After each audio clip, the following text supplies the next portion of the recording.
Do you live in a world filled with corporate data? Are you plagued by siloed departments? Are your lackluster growth strategies demolishing your chances for success?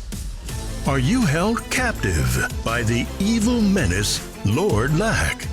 Lack of time, lack of strategy, and lack of the most important and powerful tool in your superhero tool belt, knowledge. Never fear, Hub Heroes.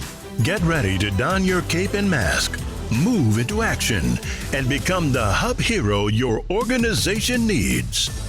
Tune in each week to join the League of Extraordinary Inbound Heroes as we help you educate, empower, and execute. Hub Heroes, it's time to unite and activate your powers. Before we begin, we need to disclose that Devin is currently employed by HubSpot. I mean, we really don't need that because Devin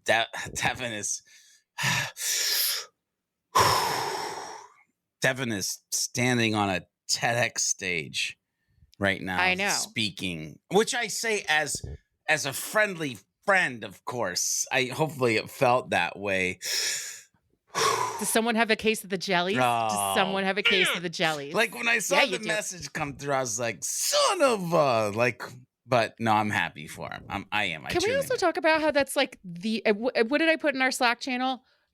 He was apologizing. I'm sorry. I might not be able to make it because I'm on a TEDx stage. And my response was, my dude, that is the greatest excuse to miss a recording of all time. Listen, it beats the dog ate my show notes without a doubt. Like, I'm like, dude, yeah, that's fine. Just go stand on the little red carpet and be a baller. And I'll just be over here. With me. Just be over here.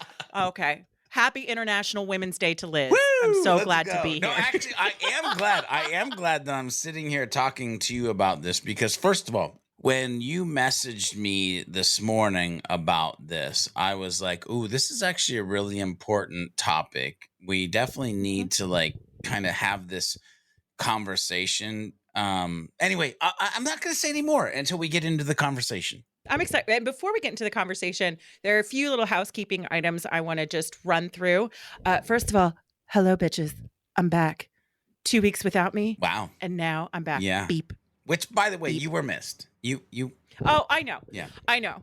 I listened to the episode last week and I had a deep amount of respect for you saying, like, she keeps us in line. She does all these great things. And then Max saying, yes. And sometimes she also gets us canceled. Very close. Yes. To be fair, it is accurate. Like, I can't even be mad about that because when I heard it, I was just like, wait a minute. Well, that's true. Yeah. That's true. We have had numerous moments where we've had to say, if Noah, the producer, is laughing at something Liz says, probably needs to get cut. Edit it. It needs to go. Yeah. If Noah giggles, edit. Especially if Liz is speaking and Noah giggles, edit. It's got to go. It's got to go.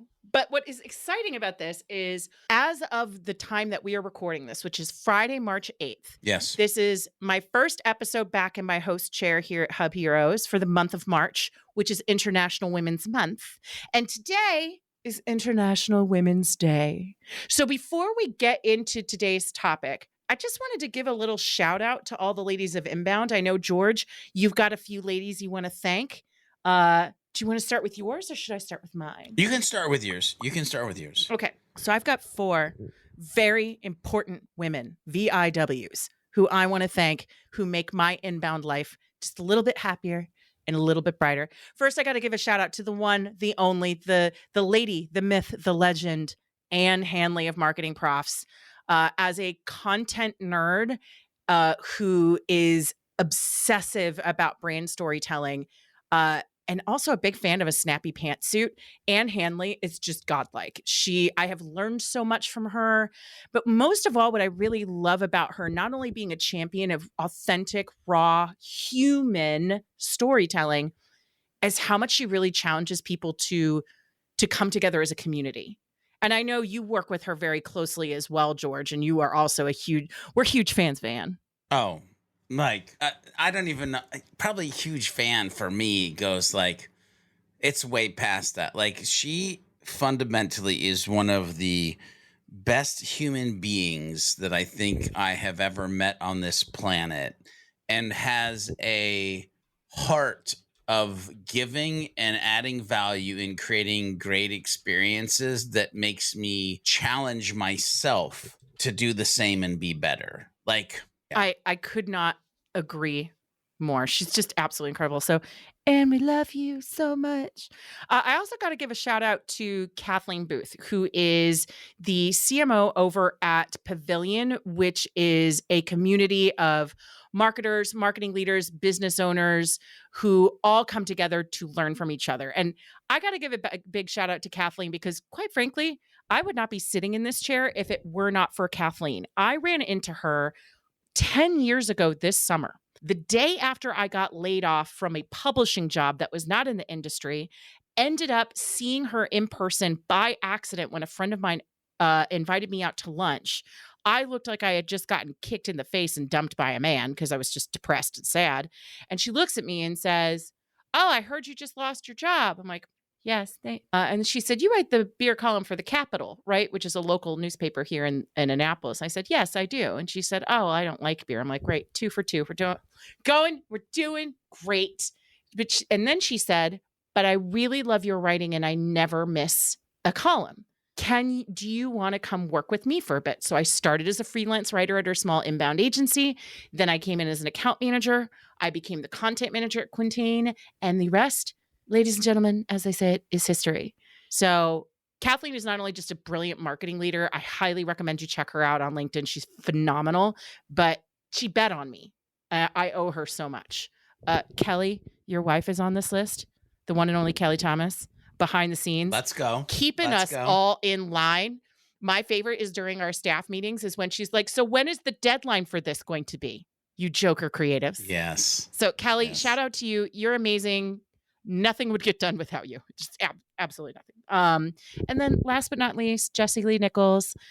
She is an inbound legend if you know website strategy at all. And everything I learned about UX design and being a copywriter and content creator who doesn't make designers want to throw their computers out windows, I learned from her. So JL, I love you so much. Thank you for everything. That's my list. Who you got? Yeah, it's interesting because for me, there's like, this was just an interesting journey in my brain of like different humans for different reasons. And there's the one thing that I realized is that I don't have enough time on this podcast to mention everybody, but there's just a ton of powerful, educated, passionate women that I get to like interview, or they'll pick my brain, I'll pick theirs, and have worked together or haven't worked together in organizations, and so I just tried to pop off like the first couple that hey, they made an impact, and when I say they made an impact, Liz, that usually for me that means like more than the head, probably a lot in the heart. Like there was just a connection, or there is a connection, even if they don't realize, like, I see you, boo, like from a distance, like I like what you're doing type thing. Like they might not even know. I just want that to be my ringtone from now on. If my phone ever rings with a text message, Yeah. I see you, boo. I see you, like, boo, I just, from that a was distance. beautiful. Yeah. That was beautiful. So I'll just start. And if you're listening to this and I don't mention you, you're probably like right on the other side of this list. But first I have to start with, yes, my wife, who keeps me not only in business, but in life, headed on the right path, doing the right thing at the right time, not losing my mind and going off the deep end. So Kelly, we love you and thank you for all that you do. I would have to also, even though they're new to the ecosystem, list both of my daughters, because Madison is knee deep into the social media side of what we do, and the part of the theme, and really going in like, how can we promote but conversate in a human way online with what we're trying to do and everything that we're trying to create. But not to mention, she's the one that has to make sense of the mess of the plethora of content that I'm shoving out the door. Because I guess people say I create a lot of content. So I didn't dabble. I didn't realize that I created a lot of content. But I guess so that's, and then Kaylee, the written word, and trying to, take some of these ideas and make them reality and humanize them along the way with some of the stuff that we're playing around with on the back end of like content creation process and stuff. And of course, Liz, I have to mention you. We've told the story before of like meeting when we were working at Impact, and then, meeting at the airport when we're headed to go to the same event. And now just the stuff that you do and the way that you help with Hub Heroes and Beyond Your Default, and just the content strategy and clients in general. I got to give you props. So with those important humans out of the way, and making sure that I notate that, here are a few other women of inbound, which, by the way, this might be a really dope article. I'll turn off the content. Kaylee, I hope you're listening. Yeah, right. So I have to mention Stephanie Baiocchi, because Stephanie Baiocchi has been like an amazing human. Really had a great connection. Love what she does. Love her focus on community. It again, if I think of like happy, helpful, humble humans, just definitely somebody that I'm like, yeah, okay. I would definitely go out of my way to assist this human if at any point in time they needed anything, had a question, whatever. I just won't even limit it to questions, but she is a great human, a great individual. Killing it with events over at Impact. Oh my God. Yeah. So just, and again, events, come on. Like maybe I put on a couple events here and there. And so like, I love the idea of like just that. Another woman of inbound that I have to mention is Audrey DeMartinez. She's actually the VP of Client Success at Impulse Creative. The amount that this woman does to help run the agency that it is Impulse Creative. And of course, it's owned by Remington and Rachel Begg, which, by the way, Rachel Begg should be on this list, because as a, percentage owner of the agency, mother of two, again, great human. But Audrey is like, and again, I know there's like, so I'm curious, by the way, how many of these humans that I'll list actually had food service or waiter or waitress or like some type of like helping normal humans. Like, anyway, like Audrey is very regimented and everything has a plan, and there's a plan for the plan. And I like talk about just keeping things the way that they should be and keeping clients happy. I would always sit back and watch the way that she would do what she did and be like, freaking amazing, just freaking amazing. Another person I want to mention, because I had a chance to interview her, plus she's also been a co-host of Inbound for the last 2 years with Troy Sandage, is Christina Kay. Again, great human. Lots of pink, lots of hair, lots of like just putting stuff out on the internet. But again, it all comes down to what I loved over time watching is this belief in herself, growth journey to be able to step out, behind the desk onto the internet, onto the inbound stage. And it's just been a real cool journey to watch. As far as that goes, I definitely, which by the way, I was like, I had a moment, and this is about a week ago, maybe 2 weeks ago, where this individual actually followed me on X, or Twitter, if you still call it that. And I was like, wait, what? Did you fanboy for a moment? We were like, me? Happened? Hey, I immediately messaged and said, appreciate you. Thanks. You're killing it. But Yamini. So Yamini, here's the thing. Like CEO of HubSpot, Yamini? Yeah. Yes. So here's the thing. What? Because if you know me, I love Brian Halligan. And I love... Who doesn't love B-How? I mean, and I love Dharmesh. And when all of a sudden, like this moment where Brian was going away and Yamini was coming in, I was a little bit like, oh no, like oh no, there should have never been oh no about it. Like I feel like she is like when I watch. So she did this thing for the partner thing that we're just part of, because there's like some new stuff coming down the pipeline that I won't talk about because we're not allowed. But she was doing this thing, and I was just watching her present. And even like Inbound last year and the year before that, I was like, you know what? It is all good, feels good. We're in good hands. And so it's just fun to sit back and realize, like, in a digital way, like being able to like rub elbows with people like Yamini and Christina and Stephanie and Audrey and Liz, and, you know, even having up and coming women in my household of like, who will they become? Where will they go? It's great to sit back and enjoy and watch. And not that they need any help, but man, I know me, I'm like, if I can help any of these people become anything more than they already are becoming by themselves, like I would give all the time to make any of that happen. So wait, just to reiterate, though, Yamini follows you?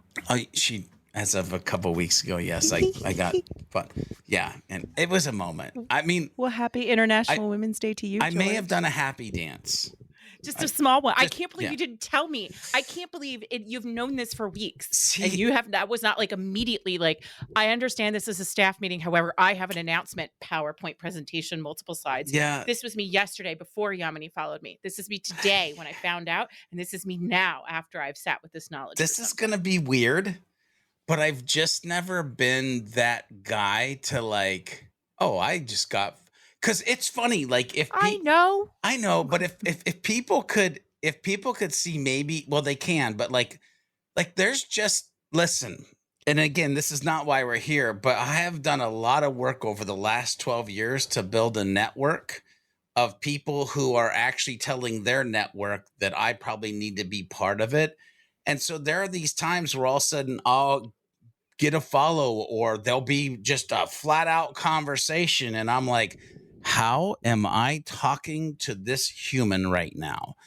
And but I've never been this guy to be like, I just had a meeting with Gary Vaynerchuk today, or I just had a phone call with like John Janst, or like whoever it is. I've always just kind of been like, yeah, that's a nice feather in my cap, but like, just keep your mouth shut and keep working. I know that. I know, as someone who has coached you on your brand personality and being a whole ass human, we have had extensive conversations of, I understand you are humble and that is great, but can you stop doing it to the point of your own detriment? Yes. I don't need you to suddenly start throwing parades, but like maybe just slide like a little Post-it note across Slack and be like, yo, dog, check this out. Also, you didn't build a network. Devin isn't here to shame us. We have been building a family. Yes. Fast and Furious style. Familia. I'll be the Dominic Toretto of the group, because I like the best cars. And I also love that Chad is giving me he's like, bro, it's okay to be excited. He's about like, it. it's okay to be excited. It's okay about to be dude. excited. Yes, it is. It's totally okay to be excited. Oh my gosh. I love all of this. Are we okay? Happy International Women's Day. Obviously, Yes. we love the ladies here. As a lady myself. Shall we get into it? Are you ready to get into our big topic for today? Yeah, let's get into it. Okay. This, if you have been a longtime listener, first-time caller of Hub Heroes, even if it only goes back a couple of weeks, I won't shame you, I won't tell on you. You may recall that George and I were left to our own devices a few weeks ago, and you and I sat down and had a very interesting conversation about how Inbound has changed with the one and only George B. Thomas. And we're back. We're back again this week for another fireside chat, because when you and I sat down to talk about what we wanted to discuss this week, I don't think I told you this at the time, but I asked you my usual question, what's on your mind? Yeah. And you said, we've been talking a lot about technology and integrations and sales and operations and commerce. And you looked at me and you just said, I just miss nerding out about old school inbound marketing stuff. Yeah. And what I didn't tell you at the time is I literally was thinking the same thing. I was just trying to keep my mouth shut, since I tend to just like steamroll people with all of my words. But I had the exact same idea. And so when I sat down today to think about, well, what is it that we're going to talk about? Well, what's the flip side of that coin? How has inbound changed? We've already talked about that. Yeah. So this week we're going to be talking about, just you and me, buddy, celebrating the inbound marketing classics that never go out of style. Yeah. But I want to kick this over to you first with a question. Why does this conversation matter to you, particularly in light of the conversation you and I just had a couple weeks ago? Yeah, I think because, listen, the only thing that stays the same is everything changes, right? That's what people will say. And I think this is important because I want people to understand, and sometimes maybe they do, and sometimes maybe they get swept away with this super fast digital SaaS, HubSpot, inbound social content marketing world we live in. Is that while yes, things change, there are pieces of what we live, the fabric of life, if you will, fundamental principles, they always stay the same. And so sometimes change doesn't mean ripping everything out, but it means re-strategizing and tweaking something that you might have already been doing. So that's why I would say I think this is important to me, is like there's a whole mindset around these things that will continue to work.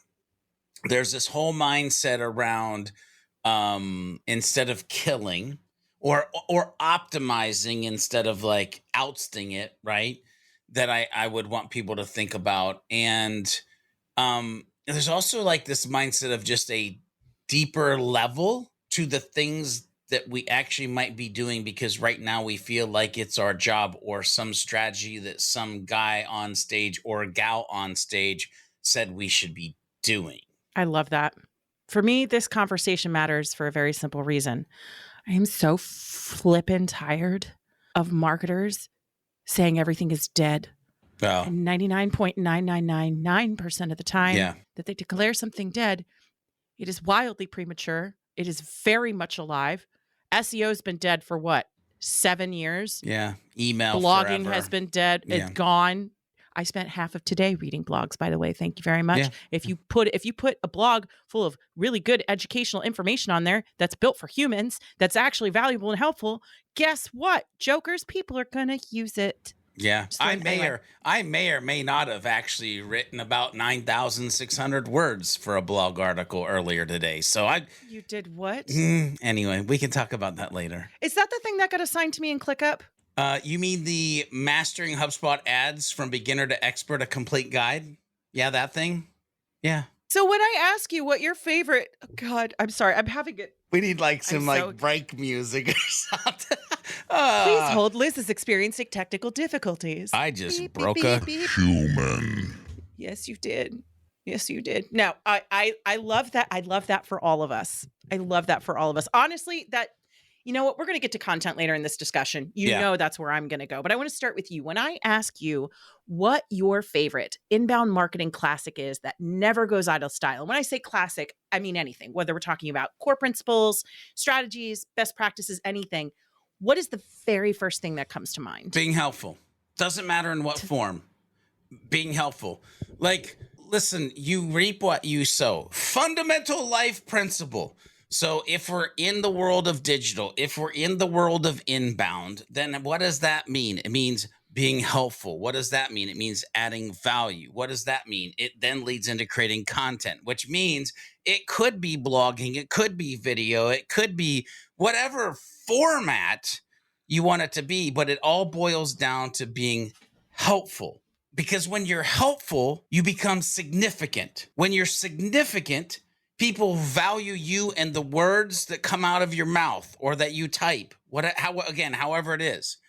And so immediately just be helpful. Liz, what? Do you know what I find funny about that, though?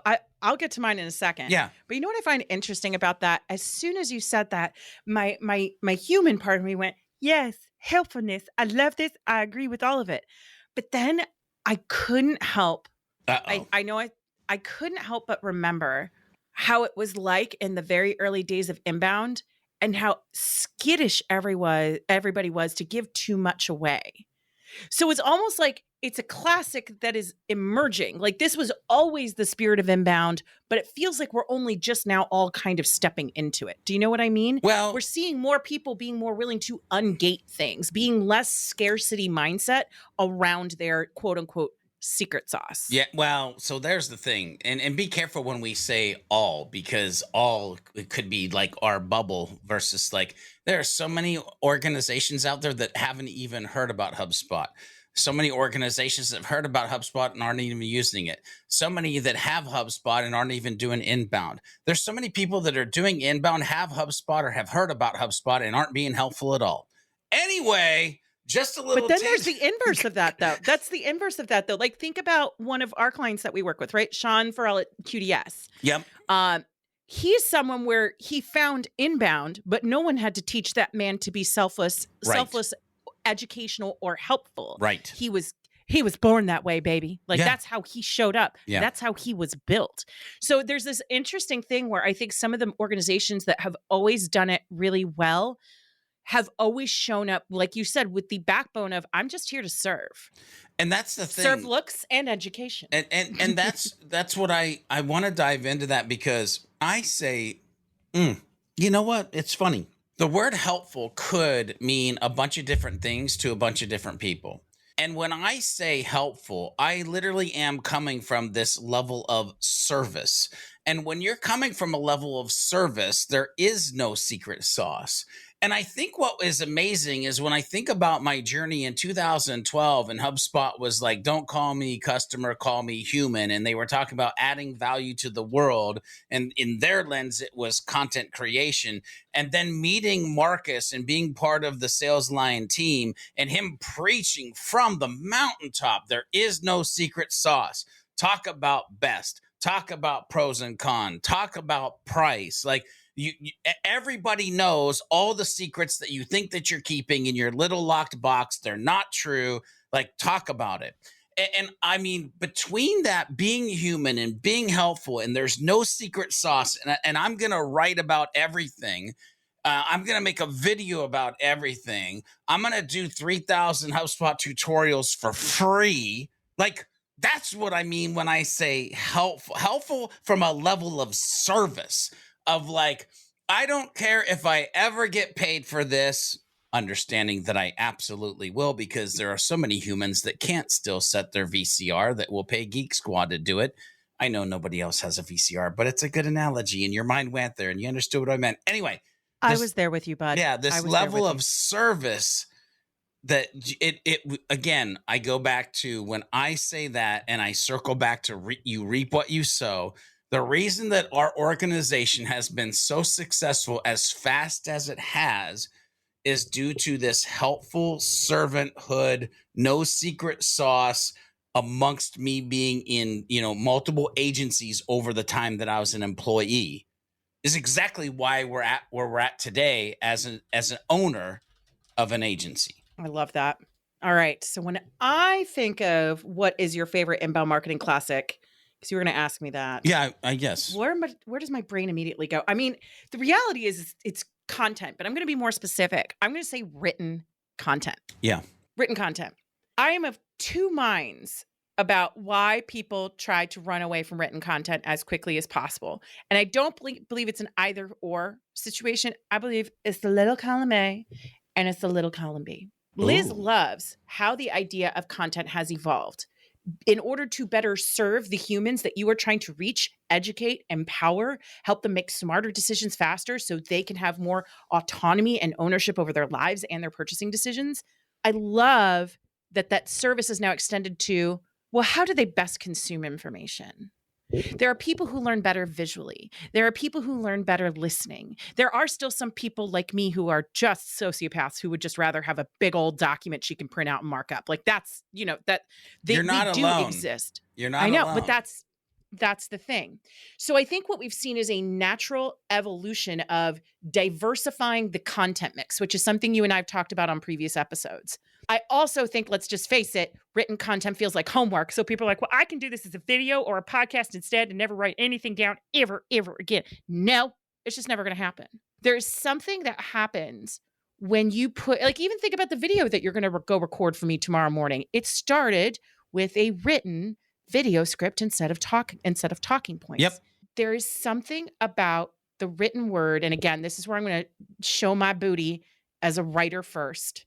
There is something about the right words on a screen that will just punch you in the stomach more than anything else, more than hearing it, more than seeing it, or more than seeing it like on a video and having it spoken to you. There is something about the right words in front of you that can make you feel something. And I believe strongly, and this is what I work with you on and our clients on and with myself of, look, you could say 1,000 different things 1,000 different ways, right? The spirit of get out and you may want to consider vacating the premises is exactly the same, but the tone is different. The message is different. How it hits you is different. And so when I think about the inbound marketing classic that never goes out of style, well, if you do it right, words. If you take the time to say something real, words. You know, one of my favorite quotes from Ernest Hemingway is writing is simple.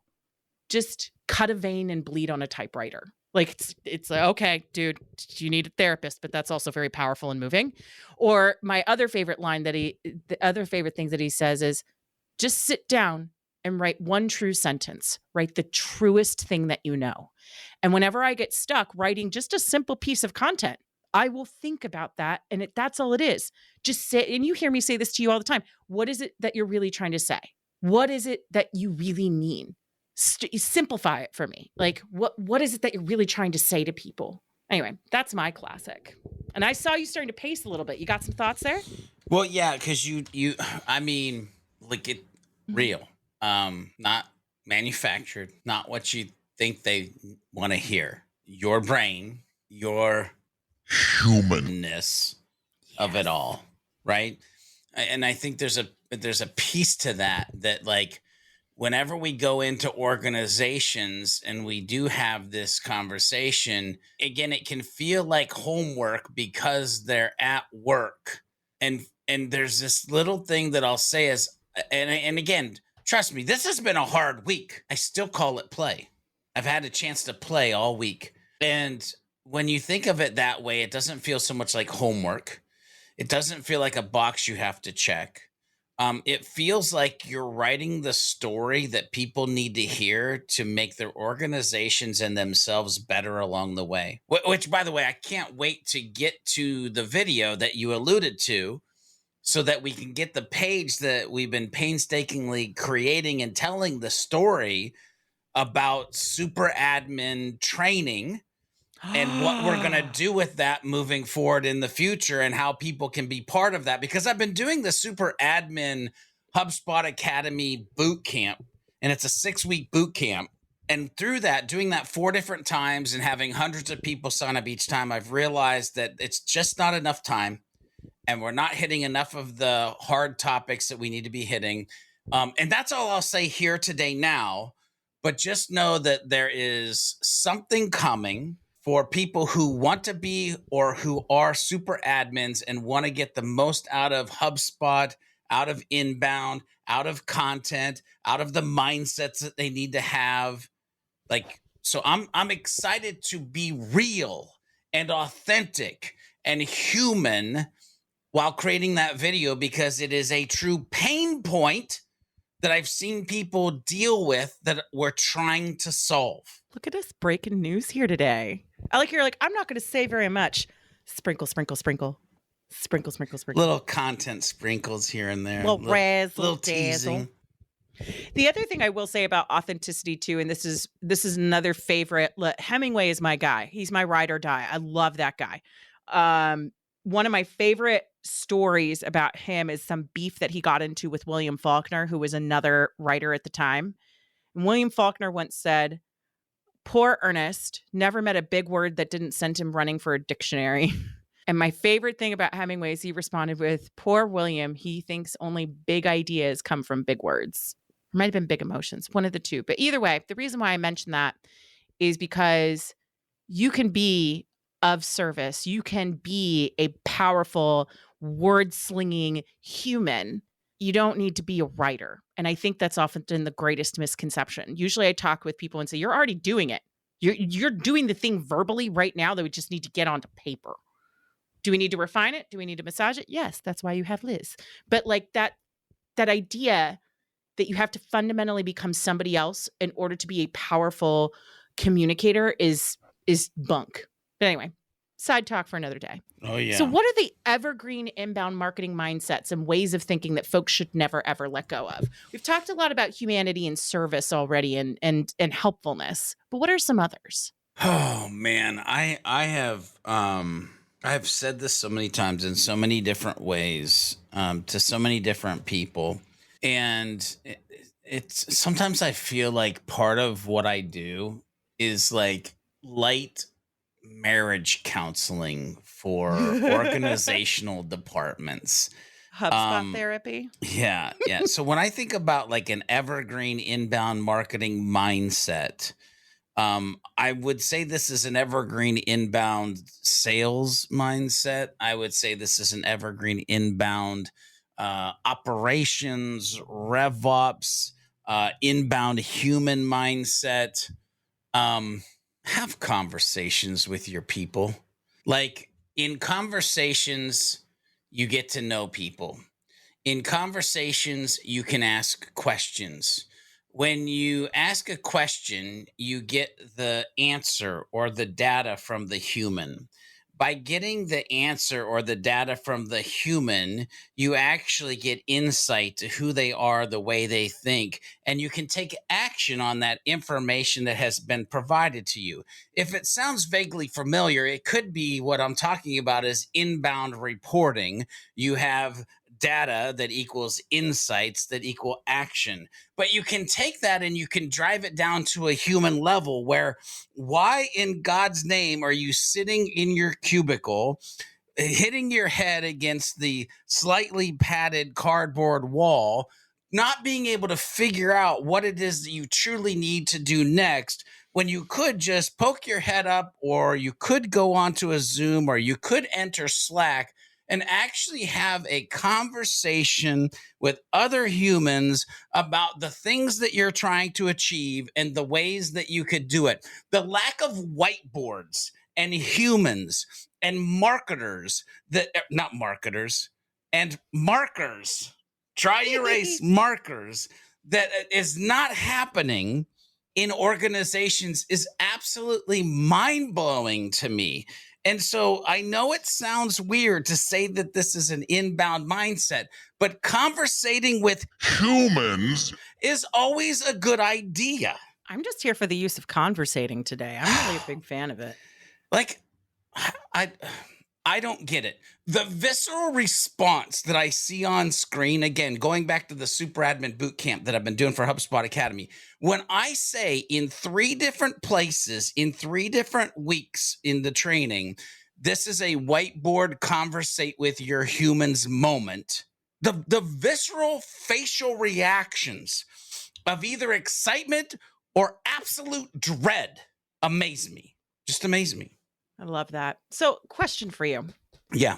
Especially as someone who I know you are a big fan of experimentation. I know you are a big fan of, in smart ways, keeping your finger on the pulse of what's new, what's happening, how we can be smartly scaling, iterating, integrating new technologies and ways of doing things. How do you balance that, right? How do you keep a foot planted firmly and confidently in both worlds? And when I say that, what I mean is one foot rooted in these principles of inbound that we never want to lose sight of, but also being able to keep one foot pointed toward the horizon, right? How do you manage that balance between forward thinking and progressive, but also maintaining that root? Yeah, I feel like we're about to pass into another podcast that we do with where my brain's going. That's okay. That's what happens when we're left alone. Max and Devin should know better. Yeah. So there has to be this ability to create an internal compass for yourself that you're paying attention to, and you can just feel when something feels right or it doesn't feel right. And Liz, this concept that I'm talking about is the exact reason why I started with you the Beyond Your Default podcast is because after 12 years of helping humans with HubSpot, I realized that not all humans have been made in a way or have lived a life where they just fundamentally, when HubSpot said, don't call me customer, call me human, they were like, they didn't know what human or good human meant or good human actions in business meant. And so, like, for me personally, there's this internal compass, and I'm always paying attention to, most of the time, paying attention to it. I am only human. I am flawed. I do make mistakes, but I'm really trying to pay attention to it. And there's just a feeling that I'll get to, let's try this, let's test this, let's see, or I'll be like, no, let's stay away from that because that is absolutely outboundy, spammy, not human, not helpful. It's more nonsense and noise than it is needed action from like the standpoint of our organization and what we do. And like the other day, I was having a conversation with a friend, had nothing to do with inbound, by the way, nothing to do with content. But I was in the middle of this conversation where he had asked me a question and I just paused and there was a long moment of silence. And it's because I felt the compass and I was like, bro, you're my friend and this is going to hurt. But my compass just tweaked. And I got to tell you, in my opinion, what you just said sounds very vindictive. And that's not where he was trying to go or what he was trying to be. But it was a moment where I was, and so that was in a personal life setting. But the same thing happens in business settings around inbound and content and sales and marketing and service. I'll literally be doing like consulting with clients and they'll bring up something and I'll be like, that doesn't feel right. I either want to say no, or I want to say we should talk about that later and look in and deep dive into it to see how we might make it feel more like it should feel. I don't know if that's the greatest of answers, but I need people to understand sometimes we go to work and we do inbound and what we do just in the head. And the problem with that is that inbound, and when we do what we do, and when it is foundational on being a happy, helpful, humble human, a lot of that work needs to be from the heart, from the compass. Are you ready for a softball question at least? Something a little easier? Wow. I'm lying to you. The next one is equally. I must have sucked at that last one. No, I'm lying to you. It's not a softball. Okay. So what inbound marketing basics are you concerned folks are getting away from? I always know it's a good question when I get that out of you. When it sounds like somebody squeezed you unexpectedly and just air comes rushing out. Mwah. Ask me that question again. What inbound marketing basics are you concerned that folks are getting away from? Okay. Oh, boy. The word time comes to mind. And what I mean by that is so many people right now, especially in this AI-infused, AI-powered, AI-generated world that we're living in, so many people are trying to have a microwave mentality. Like, beep, beep, done. Yeah. Instead of realizing like the good meal, the good food, like it's the crock pot or the pressure cooker or the oven. Like it takes a minute, right?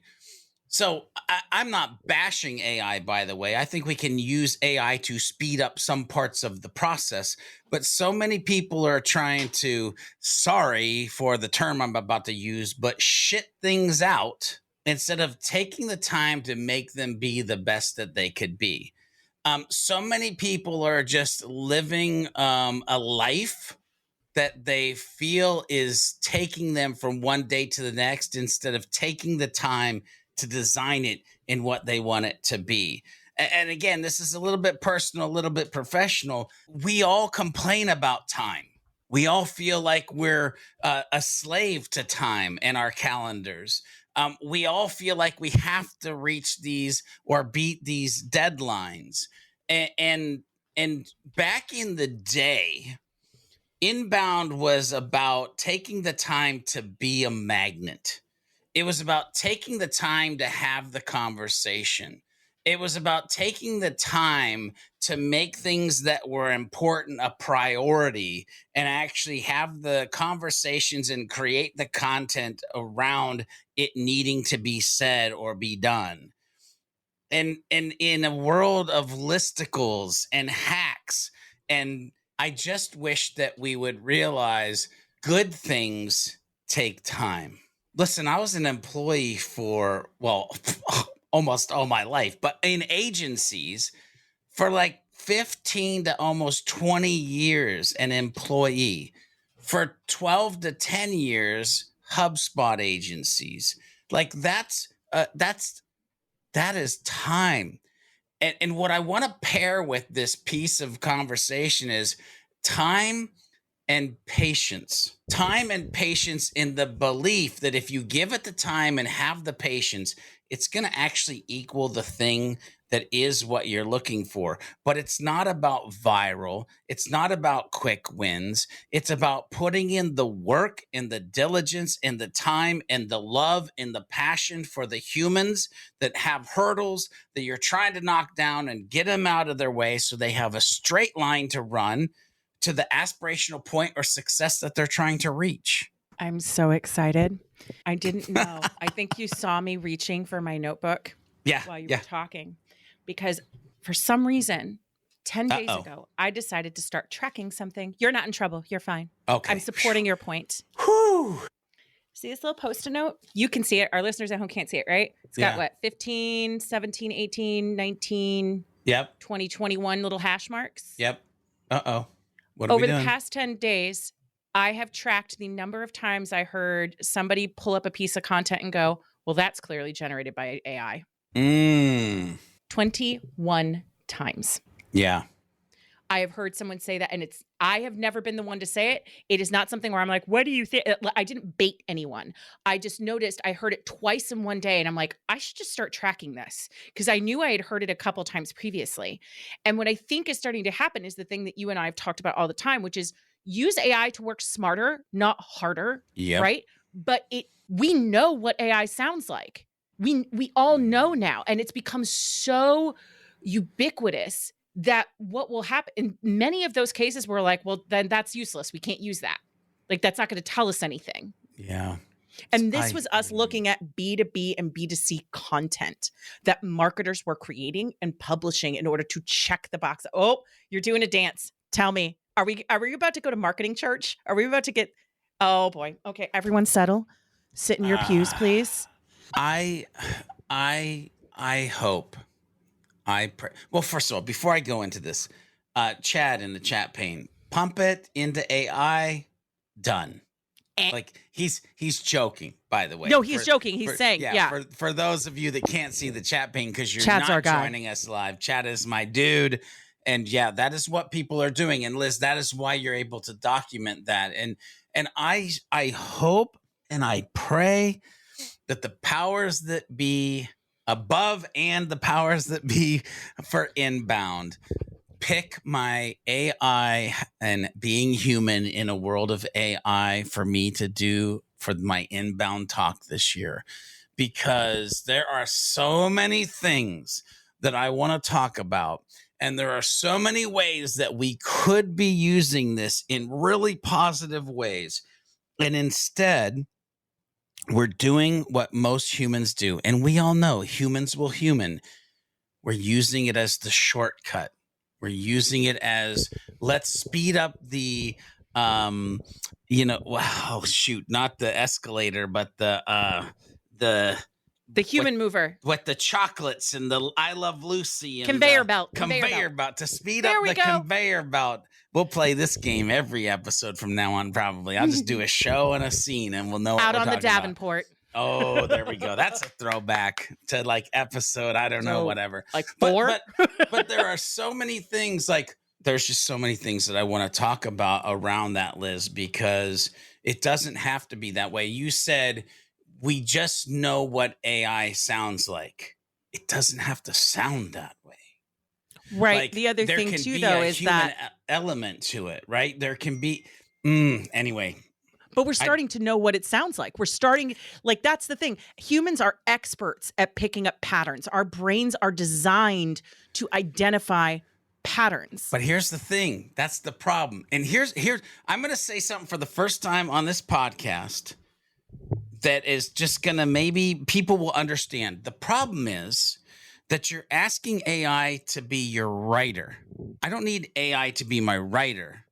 I just need it to be my typist. And there's a big difference, because it can type a lot faster than I can, but I don't need it to have the idea. See, a writer has the ideas. A writer has the emotions. A writer has the human element in history that it can tie into. If I don't give it all of those things, if I don't give it the research, if I don't set it up for success, if I don't teach it how I want it to be, then yes, it's going to be a writer that sounds like AI, and people are going to be doing hashtags of like, here are all the shit pieces on the internet. But if I say, I really suck at typing, I need AI to be my typist. But if I was going to give the typist the work that I need to be done, here are all the things that they would need to know. Here's all the ways that they would have to believe. And here's all the research that I would want them spending hours to do. Now, please type this for me. And by the way, then I'm not hitting the publish button. I'm going back and seeing how good did my typist do and being able to tweak it from there. I love that. The flip side of that for me as a content creator and a writer by trade, because it's interesting. I think there are two different use cases, right? Like the fast thinking visionary like you, who it's like, my brain is moving faster than my fingers could ever type. I need help getting that dump down. And that's where a lot of AI tools can help. For me, where I find AI to be the most helpful is helping me get raw material together, or giving me a bunch of things that I can break apart and mold into my own. So often I'll get something from AI that's like, this is completely unusable, but this was the spark I needed to write the right thing. And I love that. Now, I do want to, before we move on to the last question, George, before we bid adieu to everybody, I do want to just give a brief summary of George's answer to the last question I just gave, which is, inbound dad isn't angry. He's just disappointed and angry. Moving on. If there is one foundation, did you like that? You like that? Wow. I'm definitely getting hate mail after that summarization. I know. Don't you love that you're going to get hate mail for something that I said? I honestly think that's a win. I love that. Yeah. Big fan. I love that. Chad just said, he's not angry. He's just sad and angry. Exactly. Yeah. Angry inbound dad coming to an inbound stage near you. I guess I got to be that guy. Last question. If there's one foundational classic inbound marketing principle, tactic, or best practice you wish more than anything that HubSpotters and inbounders paid more attention to in the coming year, and you only get one, George, not 5, not 4, not 2, not, I know you said 1, but 1, what would it be? I know you said 1, but oh my God. I'm just Podcast kidding. over. Turn it off. I will turn this podcast around, so help me. Yeah, it's funny. It's I've said it a bazillion times. People gloss over it. I don't think they know what I mean by it. And this is the perfect opportunity to talk about it. And so my one thing is be happy. And I don't probably mean it the way that you think I mean it when I just say be happy. Like, don't worry, be happy. Helpful, humble human. The happy side of this. The happy side is realizing that you can come from a place of abundance, that you don't have to market or sell from a place of lack. Happy means you don't necessarily have to go to work, but you can go to play. Happy means that you've actually designed a system, processes, and time to live the life and be in the occupation that you truly enjoy versus feeling like you're a slave or a cage to any of those things that I just mentioned. If you look at your content, if you look at your strategies, if you look at your business, and fundamentally you drew a line in the sand and you said, how do we make in the organization a happiness matrix and metrics for everybody internally, and pay attention to that in Drive. By the way, if you don't have a culture code, check out HubSpots and try to figure that out for your organization. And on the other side of the line, you literally have, and how, by the way, HubSpot's been preaching this. They call this delation or delighting. How do we make the humans that we serve happy? What has to be true for them to be happy? How can we not make it just a monthly transaction? But how can everything internally and externally be based in a relationship that is fundamentally, foundationally based on people being happy? I love that. That makes me happy. Mine is simple, and I feel like I've stolen it from you, but I'd like to think though that the reason why you and I came together so magically is this has always been the core principle that has united us both. Be a human. Be a whole ass human. Do it every single day. Do it over and over and over and over again. The one thing I love when I get on stage is you've seen me on stage. I'm a little wild. I'm a little extreme. I'm a little out there. And people will say to me, well, Liz, you can do that. You get to do that because you're a marketer. I'm like, so you know that I'm in B2B marketing and I also have to sell things and people have to think that I'm good at what I do and that I'm an expert and that I take what I do seriously. Anybody can be their whole ass selves anytime they want. And being a whole ass human doesn't mean all of a sudden I'm going to be a stand-up comedian and I'm going to quote Fast and Furious. And I'm going to do all these things. You just need to be yourself. You just need to close the distance between what it's like to know you in person and putting that in content. So that way people get the experience of you faster. That's all it has to be. Just be yourself. Be human. Inbound Mom is also disappointed and angry. We love you, though. Kisses. Is your homework done? I think that's where that ends right there. Yeah, that's where that ends. There's people that are making excuses about their dog eating their homework and wondering if they should just crawl under the couch right now. Okay, Hub Heroes, we've reached the end of another episode. Will Lord Lack continue to loom over the community, or will we be able to defeat him in the next episode of the Hub Heroes Podcast? Make sure you tune in and find out in the next episode. Make sure you head over to thehubheroes.com to get the latest episodes and become part of the League of Heroes. FYI, if you're part of the League of Heroes, you'll get the show notes right in your inbox, and they come with some hidden power-up potential as well. Make sure you share this podcast with a friend, leave a review if you like what you're listening to, and use the hashtag HubHeroes Podcast on any of the socials and let us know what strategy conversation you'd like to listen into next. Until next time, when we meet and combine our forces, remember to be a happy, helpful, humble human, and of course, always be looking for a way to be someone's hero.